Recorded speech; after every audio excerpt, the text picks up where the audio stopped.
I apologize in advance that I recorded this message and was not able to read these words out loud to you without getting emotional. I believe you understand. Thank you for coming to this reflection and celebration around what Beth meant to us. The family thanks you for the cards, flowers, the hugs, the gifts, the words of encouragement, and letting us know that you're here for us. We feel your warmth. I want to thank those of you that have traveled from out of town: Shelley, Doug, Beth's siblings who arrived from the UP, Jennifer Burns from Atlanta, Georgia, and Kathy and Jim Bausman from Burlington, Wisconsin.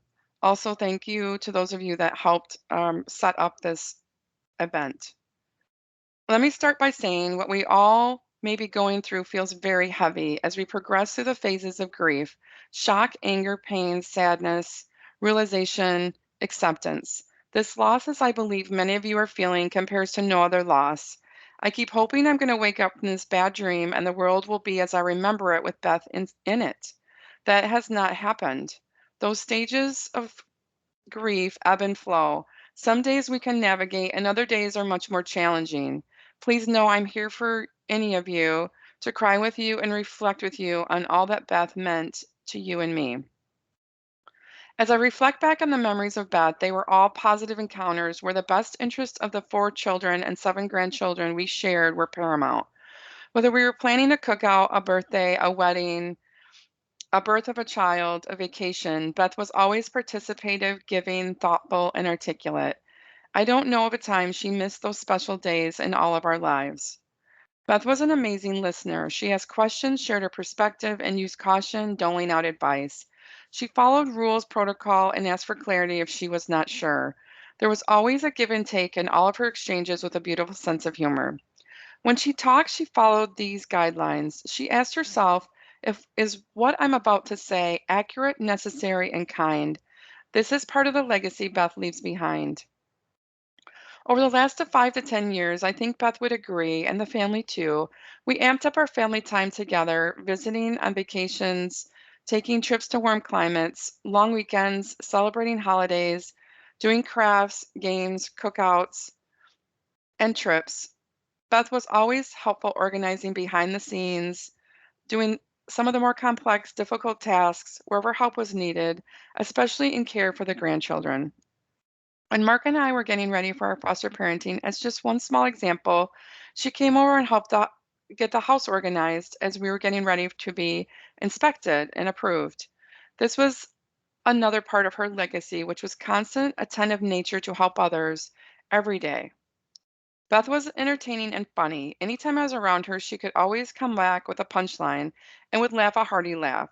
We spent many evenings around the campfire or in the hot tub laughing and telling stories we reflected on the new experiences each of our children were having becoming adults and raising their own children.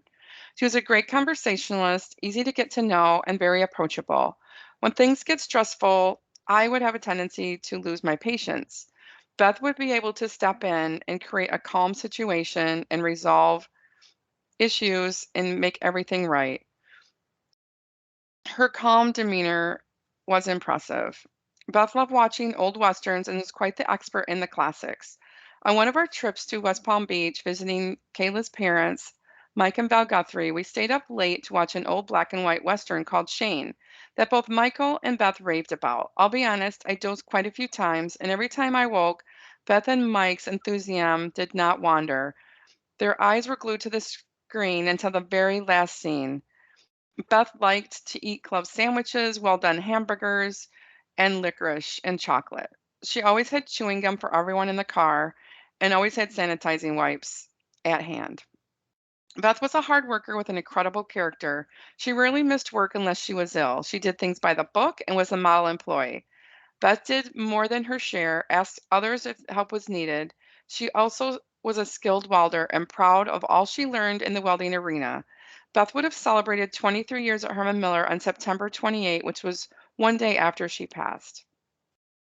Over the last year, Mark and I accompanied Beth on a journey to locate her father and possible siblings, whom she'd never met.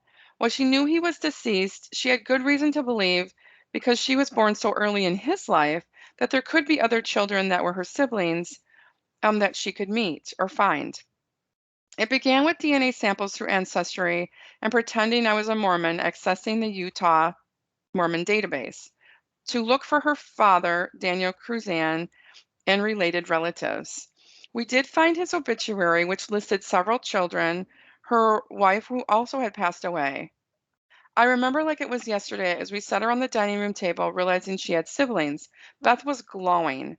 As we took snapshots of the gravestone of her father and found pictures of her grandparents and found the obituary on the Mormon site, we learned about her siblings, her aunts and uncles. Beth was no longer an only child. Perhaps these new siblings could fill her in about her dad. What was he like? Where did he live? Did he ask about her? Did he look for her? Soon after the DNA samples came back connecting Beth to her siblings, Beth went up to the UP and met her sister Shelley, brother in law Joe, and brother Doug. She learned about her brother Dale and her brother Daniel. She also was able to meet several nieces and nephews. In addition, she spoke with her sister Sandy in Rothbury several times. The family welcomed Beth with open arms, showed her around the beautiful UP, Lake Superior, and they went dining at a restaurant where Beth could watch bears in the wild. She was elated. The last several months, Beth spent long hours on the phone with Shelley, Sandy, and Doug as they caught up quickly on their 50 years apart. Doug even shared he was in a third grade elementary class with Beth before she left Hart in their early school years. He went home and told his dad he had a crush on a student in the class. His dad, which was also Beth's dad, Daniel Cruzan, asked what the name of the young girl was, and Doug shared her name was Beth Pangburn, and he was enamored with her. Well, Daniel didn't say anything at that moment because he didn't want to let Doug down or concern him. He explained a year or so later that Beth was actually Doug's sister. By that time, Beth had relocated to Muskegon, and Doug was sad to hear that and did not reacquaint himself with her until 50 years later. Beth felt great relief learning from her siblings that her dad asked about her, talked about her, pursued her, and loved her. She was a part of his family, and he always made that known. Beth was laid to rest with her father's Sunday school Bible. Beth had a variety of health issues she was battling. Her lungs had been weakened and compromised, potentially from welding for so many years. She had pain and disfigurement in her fingers from arthritis, and she was battling pancreatitis and had muscle pain often throughout her body, which may have been arthritis. However, the trooper she was, she got up every day and did what was necessary to get the job done. She owned her own home, managed a household, and raised three incredible boys. Her strong work ethic and character and how she approached her work also contributes to her legacy. Beth was battling depression, ongoing physical pain, and anxiety off and on in her life, and did her best to work with doctors, families, and friends, including counseling.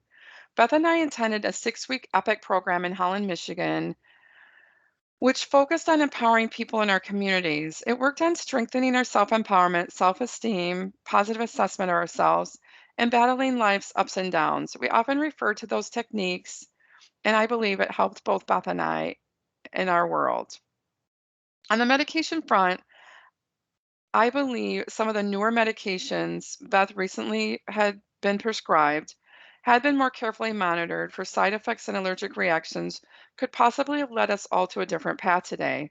We'll never know, and I'm not a doctor, but I feel that had she gotten some of the help she needed in dealing with some of those newer medications, we could possibly instead be planning our holidays and our family time together instead of being here today having a memorial.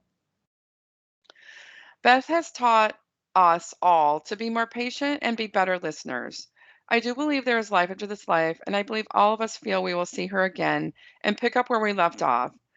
In our minds, she's going through a period of healing right now, and we'll soon be watching over our shoulders with that beautiful, warm smile, giving us all positive confirmations to proceed forward with a zest for life. I encourage you in the future to say her name out loud and let her know you're thinking about her, and encourage her to follow us in our journey in all the opportunities we have in front of us. How will I heal? I will find strength in gathering with my friends and family, which is many of you are here today, to continue to embrace the precious life we have and hold tight to those warm memories. Tomorrow is promised to no one. I'll close by saying I don't think there's one human in this room who would not do everything in their power to have a different outcome and run to save her and keep her with us. This is the impact her precious life made on us. As we try to heal, surviving this mammoth gap in our family, focus on what we know to be true and to emulate those precious human characteristics we've seen in Beth that remain tried and true throughout all of our engagements. With time, I'll reduce my energy while asking myself, why are we here? Why did we lose her? And what could I have done to help? I'm going to try to focus on those incredible memories she gave us and try to emulate the innocence, kindness, giving nature, and patience she demonstrated in my future engagements with what she did for us. Her impact on our lives was immense. Beth, thank you. We love you. Rest in peace.